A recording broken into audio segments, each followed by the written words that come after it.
Ya, Kodit.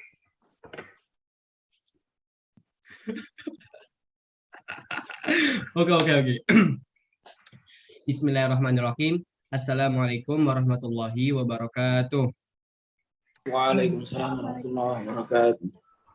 Alhamdulillah, alhamdulillahirabbil alamin. Assalatu wassalamu ala asrofil anbiya'i wal mursalin wa ala alihi washabihi rasulillahi ajma'in. Amma ba'du.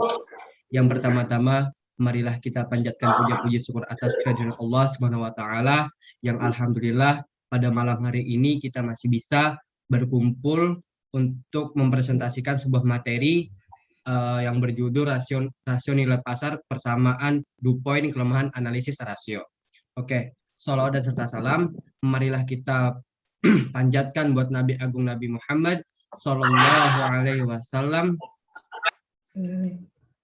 Oke, yang saya hormati kepada dosen pengampu Ibu Tia Gita Dianing Tias Subityo SEEMSC sebagai dosen pengampu pada matkul ini. Oke, baik. Izinkan dari kelompok kami untuk melakukan presentasi yang materinya berjudul rasio nilai pasar persamaan DuPont kelemahan analisis. Oke, di sini saya akan membacakan anggota kami.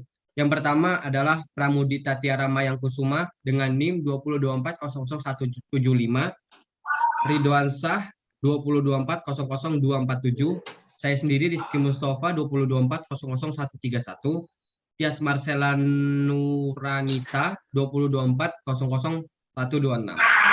Oke, langsung saja ke materi. Materi yang pertama akan dibacakan oleh Tias Marcela. Kepada Tias Marcela saya persilahkan. Terima kasih Mas Rizky atas waktunya. Analisis rasio nilai pasar. Rasio nilai pasar adalah rasio yang memperhitungkan harga saham dengan laba, nilai buku per saham hingga arus kas. Maka melalui rasio nilai pasar ini Anda akan memahami pemikiran investor atas kinerja perusahaan. Slide selanjutnya. Yang selanjutnya DuPont analisis. DuPont analisis yaitu merujuk pada suatu kerangka kerja yang digunakan dalam menganalisis kinerja fundamental perusahaan.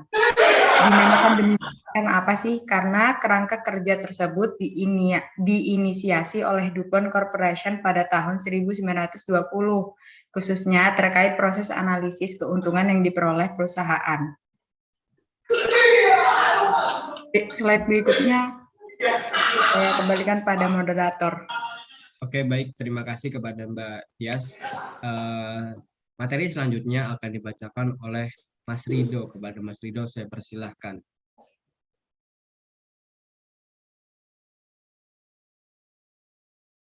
Mas Rido?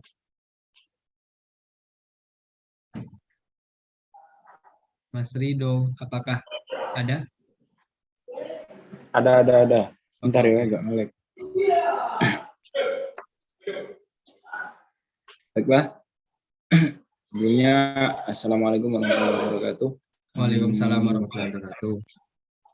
Pada kesempatan kali ini saya akan menjelaskan tentang rasio nilai pasar. Nah, baiklah teman-teman. Di sini saya akan menjelaskan tentang rasio nilai pasar yang digunakan, kondisi pasar saham pada periode tertentu. Nah, jadi dalam permainan sebuah rasio pasar ini kita menggunakan kondisi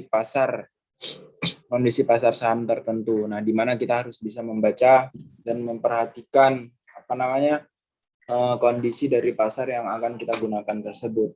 Dan sehingga itu pula dilandaskan oleh Fahmi tepatnya pada tahun 2012. Lanjut Mas, slide selanjutnya. Dan adapun kelemahan analisis rasio, kelemahannya ada 5 kelemahan terhadap analisis rasio. Yang pertama, yakni tentang sulit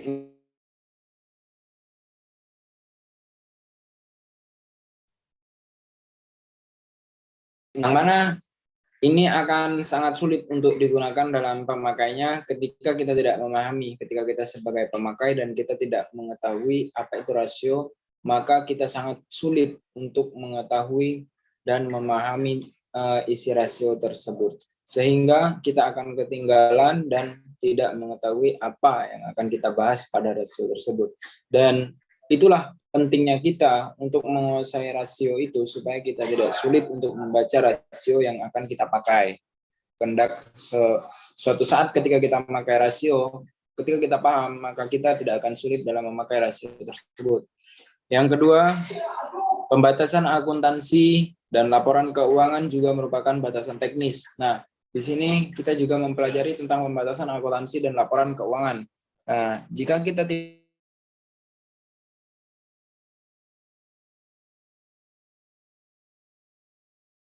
analis rasio, karena analis rasio ini membutuhkan laporan keuangan dan pembatasan akuntansi, yang dimana laporan keuangan itu sudah kita pelajari tepatnya pada akuntansi 1. Nah, pengantar akuntansi 1, di situ kita mempelajari tentang laporan keuangan, dan ketika kita paham tentang laporan keuangan, maka kita akan memahami teknis-teknis analis rasio. Mungkin cukup sekian dari saya kembalikan kepada moderator. Mas Rizky, saya persilakan. Oke, baik. Terima kasih kepada Mas Rido yang telah menyampaikan materi. Materi selanjutnya akan dijelaskan oleh Mbak Pramudita Tiara. Kepada Mbak Pramudita, saya persilahkan. Terima kasih atas waktunya, Mas Rizky. Saya akan membacakan kelemahan analisis rasio. Kelemahan analisis rasio yang ketiga adalah rasio yang dihitung secara signifikan atau laporan keuangan yang mengandung banyak estimasi atau penilaian yang berharga dapat dinilai secara subjektif atau subjektif. Kelemahan analisis rasio yang keempat adalah nilai-nilai yang termasuk dalam laporan keuangan dan rasio adalah harga perolehan atau biaya, bukan harga pasar. Dan kelemahan analisis rasio yang terakhir yaitu klasifikasi laporan keuangan dapat mempengaruhi angka rasio. Metode pencatatan yang ditunjukkan dalam standar akuntansi dapat diterapkan secara berbeda oleh perusahaan yang berbeda. Terima kasih, saya kembalikan ke moderator. Oke, baik. Terima kasih kepada Mbak Pramudita. Materi selanjutnya akan disampaikan oleh saya sendiri. Oke. Jika Anda tidak memiliki data untuk menghitung rasio, akan sulit untuk menghitung rasio. Ini sulit jika data yang tersedia tidak sinkron. Kedua perusahaan yang dibandingkan mungkin tidak memiliki metodologi dan standar akuntansi yang sama yang digunakan. Oleh karena itu, perbandingan dapat menghasilkan kesalahan. Baik, terima kasih. Mungkin sampai di sini materi yang kami sampaikan, yang kami presentasikan. Apabila dari kelompok kami terdapat banyak kekurangan ataupun kesalahan dalam penyampaian materi, kami meminta maaf dari kelompok 6. Mungkin cukup sekian. Dan kami kelompok 6 izin mundur. Wassalamualaikum warahmatullahi wabarakatuh. Waalaikumsalam warahmatullahi wabarakatuh. Udah, gini doang. Doang. Ini Udah, cara saya bentar ya, Recordnya bentar. stopin. Bentar. Di Record. atas. Berhenti recordnya gimana nih? Stop, pause, Di record. atas. Iya, Harusnya nanti udah